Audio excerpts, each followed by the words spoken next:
Kaixo guztioi, bideo honetan urrengo ariketa batziko dugu. Esaten dugute taberna batean bezero batek bere garagardo ontzi utzia bultzatzen duela eta tabernari ez dela konturatzen eta orduan basoa edo edalontzia jauz egiten dela. Esaten digute barraren altura dela 0,86 metrotakoa eta edalontziak egingo duela talka lurraren kontra barra zegoen lekutik 1,40 metrotara. Eskatzen dugu alde batetik ea zein den abiadura hemen dagoenean ointzia, justo barratik atera aurretik, atera bezain pronto, zein izango den ontziaren abiadura honen kontra, lurraren kontra talka egiterakoan, eta baita ere zein izango den, ikusten dugun esa abiadura ez da izango ez horizontales vertikala, kalkulatzea zean gelu sortuko duen horizontalarekin. Hemen lehenik eta baino hartu bargarena da, edalontzia nola mugitzen den barraren gainean, jausten hasten denean ez dauka inolako abiadura vertikalik. Abiadura vertikala izateko nolabait gu edalontzia edo gora bota bar dugu edo bera bota bar dugu, baina kontaktuan badago gure barrarekin, emetik askatzerakoan izango duen abiadura, hasierako abiadura izango da abiadura horizontala guztiz. Hori kontuan hartuko dugu ondoren jakiteko hasierako abiadura vertikala 0 izango dela. Ikusten dugunez igidura parabolikoa daukagu. Igidura parabolikoan ardatz horizontalean daukagu HZU eta ardatz vertikalean nola gravitatea dagoen daukagu HZU, igidura zuzen uniformeki azeleratua edo erorketa askea. Ondorioz planteatuko ditugu zeintzuk diren agertuko zaizkigun lau ekuazioak eta gero joango gara banan lortzen hemen eskatzen digutena. Igidura parabolikoa oraindik ez bauzuen gogoratzen, badauzkat kanalean zenbait bideo azaltzen dituena hasieratik eta hemen idatziko ditudan ekuazioak azaltzen du nondik datozen eta zergaitik erabiltzen ditugun. Hemen zuzenean joango gara kalkuluak egiten, baina hori, ulertu nahi baduzu beto igidura parabolikoa sartu kanalean eta begiratu igidura paraboliko bideoak eta uste dut 5 edo 6 bideo daudela azaltzen pausuz pausu zergaitik egiten dugun gauza bakoitza eta baita ere ariketa batzuk ebatzeta. Ikusten dugunez, ardatz dimentsio horizontalean, hau da, isa ardatzean, daukagu HZU-ren ekuazioak. Eta vertikalean daukagu HZU-ren ekuazioak. Hemen egin dudana da, problema ikusita jarri ditugu dakizkigun datuak, adibidez. Isaren kasuan, hasierako distantzia, emetik hasten da mugitzen gure edalontzia, kasunetan x berdin 0 izango da, beraz, hasierako posizioa 0 izango da. Gero abiadura konstante izango da, ez da inoiz aldatuko, jartzen dugu B0 isa, baina jarri genezake baita ere V0 edo V isa beti berdin izango delako. Baina, ni normalen horrela jartzen duenez, horrela mantenduko dut. Eta ardatz vertikalean, I ardatzean, lehenik eta behin, edalontzia askatzen da altura jakin batetik, ez da, esango dugulako hau dela I0 eta hau izango da I 0,86, beraz, hasierako altura, hau daukagu. Hasierako abiadura esan dugunez bezala, 0 da beraz, hau kanpora. Eta azelerazioa grabitatearen adenez, zati bi, -9,4. Zaparkatu, -9,9. Izatez da, -9,8, zati bi egiten badugu, hau lortzen dugu. Eta azkenik, abiadura vertikala, hasierakoa 0 denez, hau 0 eta hemen azelerazioa -9,8 denez, ikusten dugunez abiadura, denbora aurrera joan ala, geroz eta negatiboagoa izango da. Goratu abiadura negatiboak bakarrik adierazten digu abiadura berantza egiten duela. Beraz, modulo aldetik geroz eta abiadura gehiago izango du, baina beti berantza. Horrek adierazten du negatibo honek. Ez du esan nahi abiadura txikiagotzen denik, baizik eta handitzen dela, baina beti berantza begira. Hau daukagunean, fijatzen bagara, atala egiteko esaten digute. Zein izan da ontziaren abiadura barraren ertzean.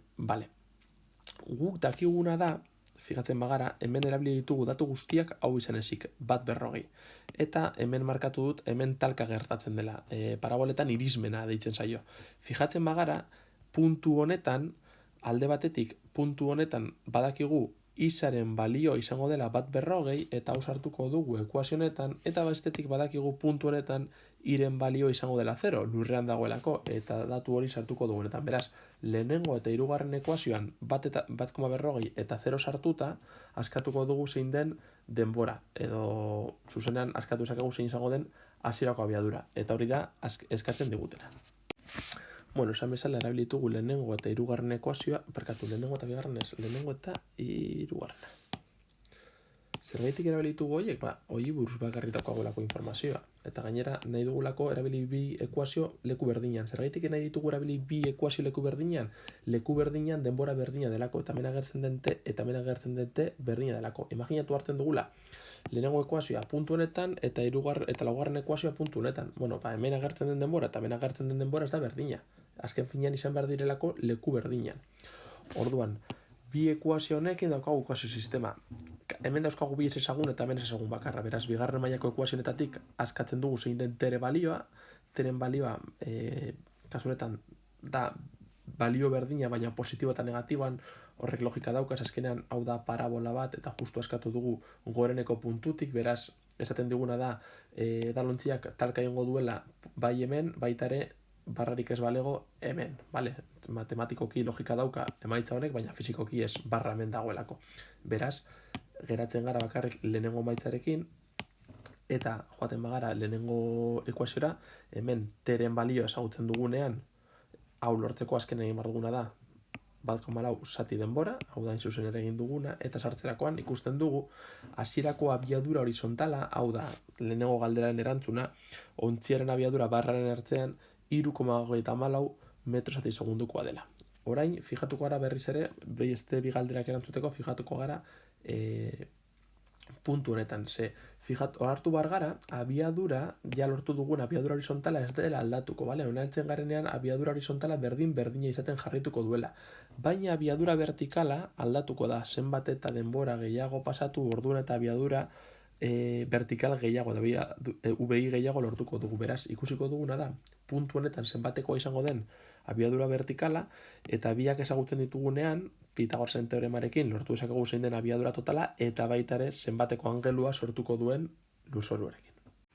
Egiten badiogu puntu honeri zuma, vale? Ikusten duguna da abiadura puntu honetan honelako izango dela, ibilbidearekiko tangentziala, alde batetik izango duela osagai horizontala, da ezagutzen duguna zergaitik abiadura horizontala konstante mantentzen delako une guztietan, eta abiadura vertikala jakin barko dugu, zein den abiadura vertikala. Horretarako jakin bar dugu, zenbat denbora behar duen lurrerekin talka egiteko, baina hori baita ere aurretik kalkulatuko dugu. Beraz, denbora hau hemen sartzerakoan, jakingo dugu zenbat balio duen abiadura vertikala, eta biak ezagutzen ditugun ez perpendikularrak direnez, lortzeko Pitagoras erabiliko dugu. Eta behin hori ezagutzen dugunean, angelu hau kalkulatzeko erabiliko dugu tangentearen definizioa. Egin duguna da, kalkulatzen dugu VI, errokarratuaren barruan jarratratzen dugu zergaitik azkenean hemen triangulu bezalako bat daukagu, ezta? Abiadura horizontala, abiadura vertikala, eta hau lortu nahi dugu. Hau hipotenusa da, lehenengo katetua, bigarren katetua, hau karratura, gehiago karratura, guzti horren errokarratua izango da abiadura. Egite duzu, eta lortzen duguna da, bukarako abiadura puntu horretan izango dela guztizkoa 5,29 metro segunduko. Azkenik esaten digute kalkulatzea zenbateko angelua sortuko duen abiadurak horizontalarekin edo lurrarekin. Azkenean da angelu hau eta hau berdinak dira. Beraz, angelu hau lortzeko egiten duguna da VI-ren luzera daukan lerro bat jartzen dugu hemen, eta orduan izten dugu honelako triangelua, eta fijatzen bagara hemen interesatzen zaigun bakarra da, ez gora, bera, interesatzen zaiguna da, jakitea zenbat den alde bakoitzaren luzera. Horregatik VI ez dut jarriko negatibo bezala, jarriko dut bere modulua, bere luzera. Eta orduan dakiguna da, angelu honen tangente izango dela kontrakoa zati albokoa, VI zati VI za. Hau askotan, galdetzen digutenean beti abiaduraren angelua, beti horrelako zerbait egin barko duzue. Kalkulatu osagaiak eta gero arku tangenteren bat. Tangentea da vertikala zati horizontala, sartzen ditugu datuak, beraz angelu hau izango da honen arku tangentea egiten dugu, eta ikusten dugu angelu izango dela 50,87. Ez da 55 izango, pizkatzu bat gehiago izango da, zergaitik abiadura vertikalaren modulua, abiadura horizontalaren modulua, baina pizkatzu bat handiagoa delako.